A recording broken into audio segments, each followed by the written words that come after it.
ಸ್ಟ್ರೋಕಲ್ಲಿ normally 2 ವಿಧಗಳಿದೆ. ಒಂದು ischaemic stroke ಅಂತ ಹೇಳ್ತೇವೆ, ಇನ್ನೊಂದು ಹ್ಯಾಮರೇಜಿಕ್ ಸ್ಟ್ರೋಕ್ ಅಂತ ಹೇಳ್ತೇವೆ. ಇಸ್ಕೆಮಿಕ್ ಸ್ಟ್ರೋಕ್ ಅಂದರೆ ಈ ರಕ್ತನಾಳಗಳಲ್ಲಿ ಗಂಟೆಗಳು ಉಂಟಾಗೋದು. ಆ್ಯಕ್ಚುಲಿ ಅದರಲ್ಲೂ ಇಸ್ಕೆಮಿಕ್ ಸ್ಟ್ರೋಕಲ್ಲಿ 2 ಟೈಪ್ ಬರುತ್ತೆ. ಒಂದು ಎಂಬಾಲಿಕ್ ಸ್ಟ್ರೋಕ್ ಅಂತ ಬರುತ್ತೆ, ಇಂದು ಇಸ್ಕೆಮಿಕ್ ಅಂತ ಬರುತ್ತೆ. ಇಸ್ಕೆಮಿಕ್ ಅಂದರೆ ಕೆಲವೊಮ್ಮೆ ಕೊಬ್ಬಿನಂಶ ಯಾವುದೋ ಇನ್ಯಾವುದೋ ಬೇಡದ ಪದಾರ್ಥ ಏನಾಗುತ್ತೆ, ನಿರಂತರ ಬಾಡಿಲಿ ಏನು ರಕ್ತ ಚಲನೆ ಆಗ್ತಾ ಇರುತ್ತೆ. ಆ್ಯಕ್ಚುಲಿ ಏಕೆಂದರೆ ಎಲ್ಲಿವರೆಗೂ ಹಾರ್ಟ್ ಪಂಪ್ ಆಗ್ತಾ ಇರುತ್ತೆ ಹಾಗೆ ರಕ್ತ ಚಲನೆ ನಾರ್ಮಲ್ ಆಗಿರುತ್ತೆ.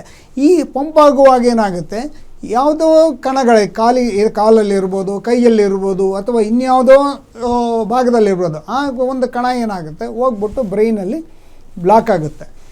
ಆ ಬ್ಲಾಕ್ ಆಗೋದ್ರಿಂದ ಮುಂದೆ ಏನಾಗುತ್ತೆ, ಅದು ರಕ್ತ ಚಲನೆ ಸ್ಟಾಪ್ ಆಗುತ್ತೆ. ಅದರಿಂದ ಏನಾಗುತ್ತೆ, ಅದರ ಅಕ್ಕಪಕ್ಕದ ನರಕೋಶಗಳಿಗೆ ಏನಾಗುತ್ತೆ ಅಂದರೆ ನಾವು ನ್ಯೂರಾನ್ಸ್ ಅಂತ ಹೇಳ್ತೀವಿ, ಆ ನರಕೋಶಗಳಿಗೆ ಸರಿಯಾಗಿ ಆಕ್ಸಿಜನ್ ಫುಡ್ ಮತ್ತು ಸಪ್ಲೈ ಸಿಗೋದಿಲ್ಲ.